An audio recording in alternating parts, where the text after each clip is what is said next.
लड़ाई। गुड़गांव नाम के गांव में बबीता नाम की औरत रहती थी। उसका बेटा था श्याम। उसकी शादी भव्या नाम की लड़की से हुई। जब से बेटे की शादी हुई, बबीता ने घर का काम करना छोड़ दिया। वो सारा काम भव्या से कराती थी, लेकिन भव्या बुरा नहीं मानती थी। इसलिए श्याम और उसके पिताजी पटवारी भव्या की बहुत कदर करते थे, लेकिन बबीता को ये पसंद नहीं था। इसलिए बबीता जानबूझकर भव्या को लड़ाई के लिए उकसाती रहती थी। एक दिन बबीता भव्या के पास आई और कहने लगी, क्यूरी, ये सोचा कि छोटी सी बच्ची है, पर तूने मेरे बेटे को अपने मुट्ठी में कर लिया। लगता है रात को बिरयानी लेकर आया, पूरा बिरयानी तूने ठूस लिया है ना? तब भव्या, हाँ माँ जी, मेरा पति है, मैंने उसे अपने वश में कर लिया। क्यों बाबूजी आपकी बात नहीं सुनते क्या? क्यों आपकी बेटी और आपका दामाद आपकी बात नहीं सुनते? और ये क्या बिरयानी की बातें कर रहे हैं आप बिना सोए हमारे कमरे के दरवाजे के पास खड़ी होकर सब सुनती रहती है, शर्म नहीं आती? तभी श्याम वहाँ आया और कहने लगा, ये क्या है माँ? क्या थोड़ी देर के लिए भी घर में हम चैन से नहीं रह सकते? अगर आप दोनों यूं ही लड़ते रहे तो मैं घर छोड़कर चला जाऊंगा, कह देता हूँ। हाँ, कहकर वहाँ से चला गया। लेकिन वे दोनों नहीं माने, हर रोज यूं ही लड़ते रहते थे। एक दिन बबीता के पड़ोस में चैटर्जी और ललिता नाम के पति पत्नी नए नए किराए पर आए। ललिता और भव्या में अच्छी दोस्ती हो गई। भव्या और बबीता ललिता के पास जाकर एक दूसरे की चुगली करने लगे। एक दिन ललिता ने बबीता को एक तिल वाला पराठा दिया और उसको देते हुए कहा, ये पराठा भव्या को दीजिए। उसे देखकर बबीता अपने मन में, लगता है ये कलमुही ने अपने पसंद की सारी चीजें ललिता को बता दी। इस तिल के पराठे को देखकर मेरे मुंह में भी पानी आ रहा है। ये बाहर गई है ना, इसके आने से पहले मैं ही खा जाती हूँ सारा, फिर देखते हैं क्या कहती है। कहकर अंदर जाकर वो तिल का पराठा खाने लगी। कुछ देर बाद भव्या सब्जियां लेकर बाजार से लौटी।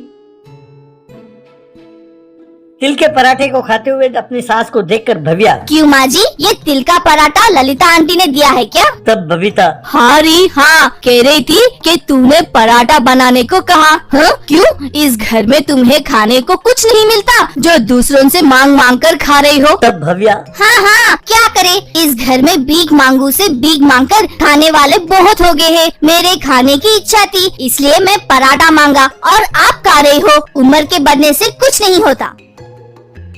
तब बबीता, क्यूरी, तुम मुझ पर इल्जाम लगाती है? हाँ, आज तू मेरे हाथों मरेगी। कहकर बबीता भव्या को मारने के लिए आगे बढ़ी। बस अपनी ओर सास को आते हुए देखकर भव्या खड़ी हुई और सास को जोर से एक मुक्का मारा। बस वो मार खाकर बबीता उछलकर जाकर अलमारी के ऊपर जा बैठी। फिर नीचे उतरते हुए उसे डर लगने लगा। उसने भव्या को कहा कि उसे नीचे उतारे। उसके बहुत मिन्नत करने पर भी भव्या ने बबीता को नीचे नहीं उतारा। उस दिन रात तक बबीता अलमारी के ऊपर बैठे रो रही थी।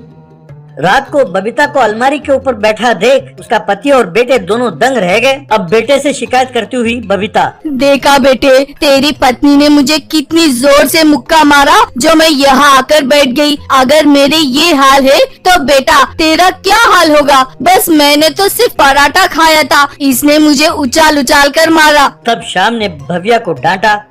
फिर एक कुर्सी पर खड़ा होकर धीरे से माँ को नीचे उतारा। नीचे उतरकर बबीता, केवल एक पराठे के लिए तूने मेरा ये हाल किया, मैं तुम्हारी खबर लूंगी। देखती जाओ, आज से अपना दिन गिनना शुरू करो। बस ज्यादा दिन नहीं रहने वाली, मैं देखती हूँ तुम्हें। कहकर चली गई।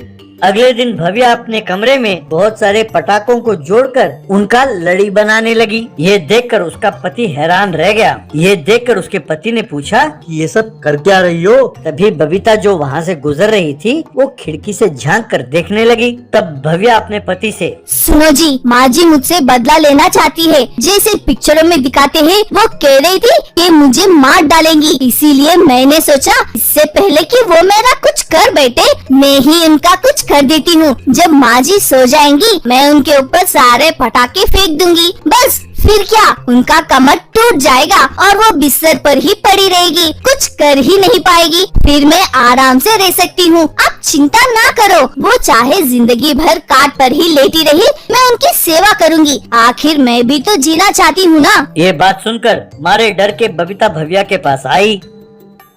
और कहने लगी, अरे बेटा ये क्या, तेरी पत्नी इतनी हिंसात्मक है। बेटा मैं ये घर छोड़कर जाना चाहती हूँ, लेकिन समाज के डर से घर पर ही रहना है बेटा। बेटा आज से तुम्हारा चूल्हा अलग और हमारा चूल्हा अलग है बेटा। बेटा मना मत करना, और हाँ तुम दोनों के बीच में मैं दाखला नहीं दूंगी। प्लीज बेटे अपने पत्नी से कहो कि मेरा कुछ ना करे वो, मैं तुम्हारे हाथ जोड़ती हूँ बेटा। कहकर वहाँ से चली गई। ये देखकर श्याम अपनी पत्नी भव्या से, अरे ये सब क्या है, ये पटाखे और तुम, ये बातें, तुमने तो माँ के मन में डर पैदा कर दिया। लानत है, तुम नहीं बदलने वाली। कहकर वहाँ से चला गया।